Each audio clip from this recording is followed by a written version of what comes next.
ओम नमो भगवते वासुदेवाय। भागवत पुराण नवम स्कंद छठा अध्याय।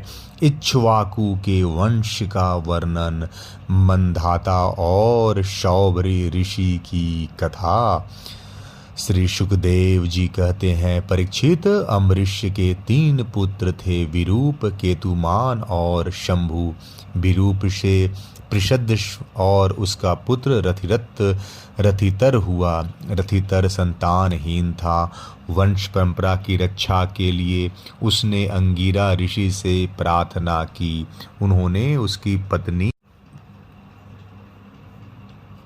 से ब्रह्म तेज से संपन्न कई पुत्र उत्पन्न किए। यद्यपि ये सब रथितर के भार्या से उत्पन्न हुए थे, इसलिए इनका गोत्र वही होना चाहिए था जो रथितर का था। फिर भी वे आंगिरस्य ही कहलाए। यही रथितर वंशियों के प्रवर कुल में सर्वश्रेष्ठ पुत्र पुरुष कहलाए, क्योंकि ये क्षत्रोपेद ब्राह्मण थे। क्षत्रिय और ब्राह्मण दोनों गोत्र से इनका संबंध था। परीक्षित, एक बार मनु जी के छींकने पर उनकी नासिका से इक्ष्वाकु नाम का पुत्र उत्पन्न हुआ। इक्ष्वाकु के 100 पुत्र थे।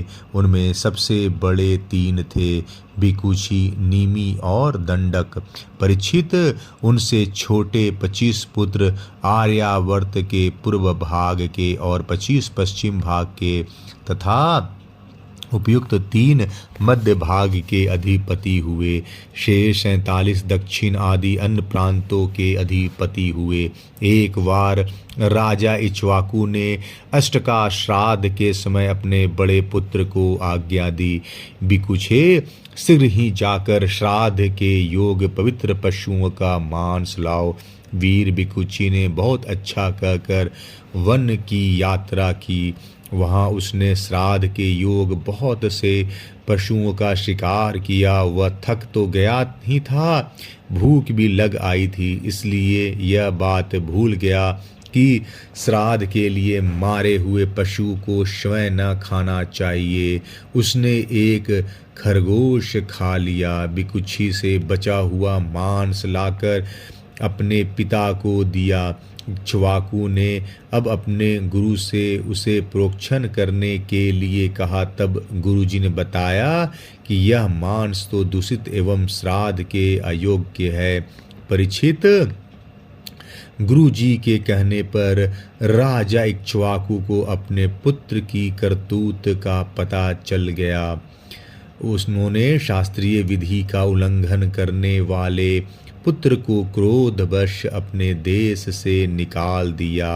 तदंतर राजा इक्ष्वाकु ने अपने गुरुदेव वशिष्ठ से ज्ञान विषयक चर्चा की। फिर योग के द्वारा शरीर का परित्याग करके उन्होंने परम पद प्राप्त किया। पिता के देहांत हो जाने पर बिकुची अपनी राजधानी लौट आया और इस पृथ्वी का शासन करने लगा। उसने बड़े बड़े यज्ञों से भगवान की आराधना की और संसार में शशाद के नाम से प्रसिद्ध हुआ। बिकुची के पुत्र का नाम था पुरंजय। उसी से कोई इंद्रवाह और कोई ककोदस्त कहते हैं। जिन कर्मों के कारण उनके ये नाम पड़े थे उन्हें सुनो। सत्ययुग के अंत में देवताओं का दानवों के साथ घोर संग्राम हुआ। उनमें सब के सब देवता दैत्यों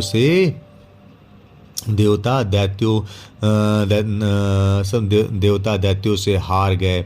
तब उन्होंने वीर पुरंजय को सहायता के लिए अपना मित्र बनाया। पुरंजय ने कहा कि यदि देवराज इंद्र मेरे वाहन बने तो मैं युद्ध कर सकता हूँ। पहले तो इंद्र ने अस्वीकार कर दिया, परंतु देवताओं के आराध्य देव सर्वशक्तिमान विश्वात्मा भगवान की बात मानकर पीछे वे एक बड़े भारी बैल बन गए। सर्वंतर्यामी भगवान विष्णु ने अपनी शक्ति से पुरंजय को भर दिया। उन्होंने कवच पहनकर दिव्य धनुष और तीखे बाण ग्रहण किए। इसके बाद बैल पर चढ़कर वे उसके कुकुद डील के पास बैठ गए। जब इस प्रकार वे युद्ध के लिए तत्पर हुए, तब देवता उनकी स्तुति करने लगे। देवताओं को साथ लेकर उन्होंने पश्चिम की ओर से दैत्यों का नगर घेर लिया। वीर पुरंजय का दैत्यों के साथ अत्यंत रोमांचकारी घोर संग्राम हुआ। युद्ध में जो जो देवता उनके सामने आए, पुरंजय ने वानों के साथ उन्हें यमराज के हवाले कर दिया। उनके वानों की वर्षा क्या थी, प्रलय काल की धधकती हुई आग थी। जो भी उसके सामने आता छिन्न भिन्न हो जाता। दैत्यों का साहस जाता रहा। वे रणभूमि छोड़कर अपने अपने घरों में घुस गए। पुरंजय ने उनका नगर, धन और ईश्वर सब कुछ जीतकर इंद्र को दे दिया। इसी से उन राजर्षि का पुर जीतने के कारण, पुरंजय इंद्र को वाहन बनाने के कारण, इंद्रवा और बैल के ककुद पर बैठने के कारण ककुतस्थ कहा जाता है। पुरंजय का पुत्र था अनेना, उसका पुत्र पृथु हुआ। पृथु के विश्वरंधी उसके चंद्र और चंद्र के युवनाश्व के पुत्र हुए शावस्त, जिन्होंने सावस्तीपुरी बसाई। सावस्त के बृहदस्व और उसके कुवलयाश्व हुए। ये बड़े बली थे। इन्होंने उतंग ऋषि को प्रसन्न करने के लिए अपने 21,000 पुत्रों को साथ लेकर धुंधु नामक दैत्य का वध किया। इसी से इनका नाम धुंधुमार। धुंधु दैत्य की मुख की आग से उनके सब पुत्र जल गए, केवल 3 ही बचे रहे थे। परीक्षित बचे हुए पुत्रों का नाम था दृढ़ाश्व, कपिलाश्व और भद्राश्व। दृढ़ाश्व से हर्यश्व और उससे निकुंभ का जन्म हुआ। निकुंभ के ब्रह्नाश्व, उसके कृशाश्व, कृशाश्व के सेनजित और सेनजित के युवानश्व नामक पुत्र हुआ।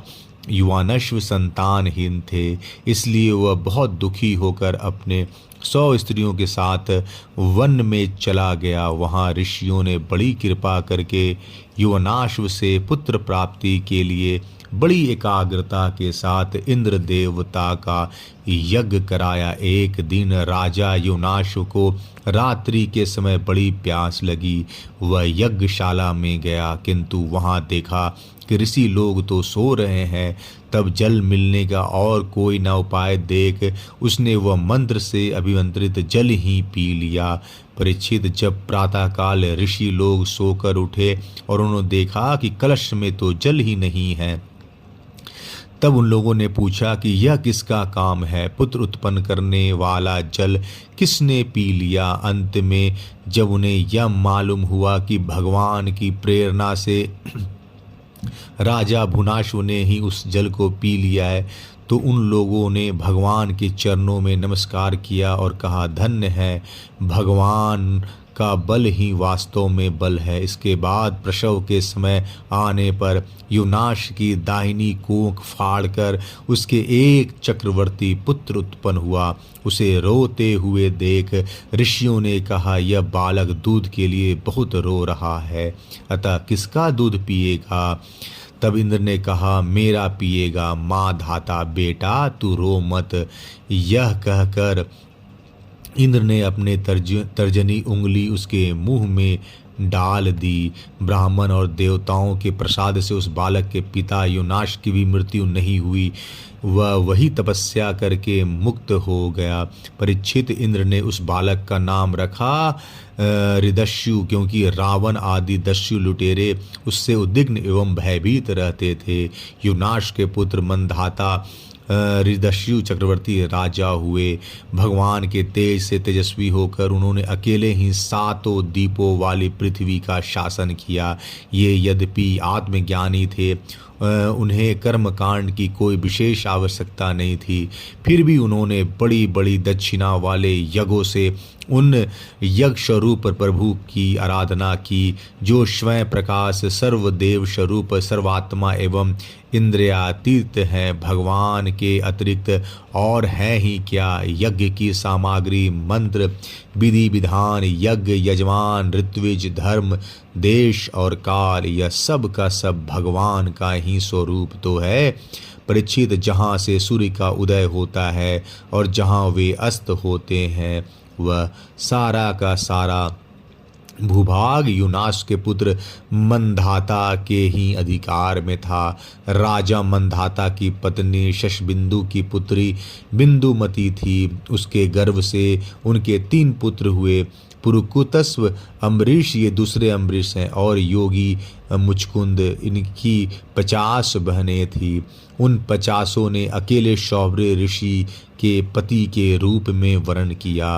परम तपस्वी सौरभ जी एक बार यमुना जल में डुबकी लगाकर तपस्या कर रहे थे। वहां उन्होंने देखा कि एक मत्स्यराज अपनी पत्नियों के साथ बहुत सुखी हो रहा है। उससे वह सुख को देखकर ब्राह्मण शौबरी के मन में भी विवाह करने की इच्छा जग उठी, और उन्होंने राजा मंधाता के पास आकर उनकी 50 कन्याओं से एक कन्या मांगी। राजा ने कहा, ब्राह्मण कन्या स्वयंवर में आपको चुन ले तो आप उसे ले लीजिए। शौर्य ऋषि राजा मंदाता का अभिप्राय समझ गए। उन्होंने सोचा कि राजा ने इसलिए मुझे ऐसा सूखा जवाब दिया है कि अब मैं बूढ़ा हो गया हूँ, शरीर में झुर्रियाँ पड़ गई हैं, बाल पक गए और सिर कांपने लगे। अब कोई स्त्री मुझसे प्रेम नहीं कर सकती। अच्छी बात है, मैं अपने को ऐसा सुंदर बनाऊंगा कि राजकन्याएं तो क्या, देवंगनाएं भी मेरे लिए ललायित हो जाएंगी। ऐसा सोचकर समर्थ सौभ्य जी ने वैसा ही किया। फिर क्या था, अंतपुर के रक्षक ने शौभरी मुनि के कन्याओं के सजे सजाए महल में पहुंचा दिया। फिर तो उन 50 राजकन्याओं ने एक शौभरी को ही अपना पति चुन लिया। उन कन्याओं के मन शौभरी जी में इस प्रकार आसक्त हो गया कि उनके लिए आपस के प्रेम भाव को तिलांजलि देकर परस्पर कलह करने लगी और एक दूसरे से कहने लगी, ये तुम्हारे योग्य नहीं, मेरे योग्य है। ऋग्वेदी शौभरी ने उन सभी का पानी ग्रहण कर लिया। वे अपनी अपार तपस्या के प्रभाव से बहुमूल्य सामग्रियों से सुसज्जित अपने उपवनों और निर्मल जल से परिपूर्ण सरोवर से युक्त एवं सौगंधित पुष्पों के बगीचों से घिरे महलों में बहुमूल्य शैया, आसन, वस्त्र, आभूषण, स्नान, अनुलेपन, सुस्वादु भोजन और पुष्प मालाओं के द्वारा अपनी पत्नियों के साथ विहार करने लगे। सुंदर सुंदर वस्त्राभूषण धारण किए स्त्री पुरुष सर्वदा उनकी सेवा में लगे रहते। कहीं पक्षी चहकते रहते तो कहीं भौरे गुंजार करते रहते और कहीं कहीं वंदी जन उनकी बिरादरी का बखान करते रहते।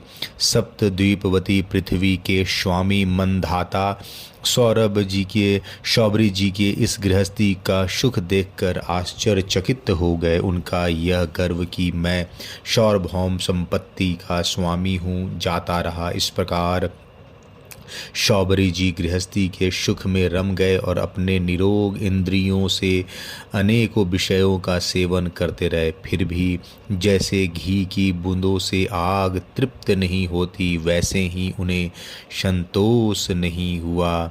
ऋग्वेदाचार्य शौभरी जी एक दिन स्वस्थ चित्त से बैठे हुए थे। उस समय उन्होंने देखा कि मत्स्यराज के क्षण भर के संगम से मैं किस प्रकार अपनी तपस्या तथा अपना आपा तक खो बैठा। वे सोचने लगे, अरे मैं तो बड़ा तपस्वी था, मैंने भली भांति अपने व्रतों का अनुष्ठान भी किया था। मेरा यह अधःपतन तो देखो, मैंने दीर्घ काल से अपने ब्रह्म तेज को अक्षुण्ण रखा था, परंतु जल के भीतर विहार करती हुई एक मछली के संसर्ग से मेरा वह ब्रह्म तेज नष्ट हो गया। अतः जिसे मोक्ष की इच्छा है उस पुरुष को चाहिए कि वह भोगी प्राणियों का संग सर्वथा छोड़ दे और एक क्षण के लिए भी अपनी इंद्रियों को बहिर्मुख न होने दे, अकेला ही रहे और एकांत में अपने चित्त को सर्वशक्तिमान भगवान में ही लगा दे। यदि संग करने की आवश्यकता हो तो भगवान के अनन्य प्रेमी निष्ठावान महात्माओं का ही संग करे। मैं पहले एकांत में अकेला ही तपस्या में संलग्न था, फिर जल में मछली के का संग होने से विवाह करके 50 हो गया, और फिर संतानों के रूप में 5000। विषयों में सत्य बुद्धि होने से माया के गुणों ने मेरी बुद्धि हर ली। अब तो लोक और परलोक के संबंध में मेरा मन इतनी लालसाओं से भर गया कि मैं किसी तरह उनका पार नहीं पाता। इस प्रकार विचार करते हुए वे कुछ दिनों तक तो घर में ही रहे, फिर विरक्त होकर उन्होंने संन्यास ले लिया और वे वन में चले गए। अपने पति को ही सर्वस्व मानने वाली उनकी पत्नियों ने भी उनके साथ ही वन की यात्रा की। वहाँ जाकर परम संयमी सौवरी जी ने बड़ी घोर तपस्या की, शरीर को सुखा दिया तथा आहवनीय आदि अग्नियों के साथ ही अपने आप को परमात्मा में लीन कर दिया। परीक्षित, उनकी पत्नियों ने जब अपने पति शौवरी मुनि की आध्यात्मिक गति देखी, तब जैसे ज्वालाएं शांत अग्नि में लीन हो जाती है, वैसे ही उनके प्रभाव से सती होकर उन्हीं में लीन हो गई, उन्हीं की गति को प्राप्त हुई। 6ठा अध्याय समाप्त। जय श्री कृष्ण।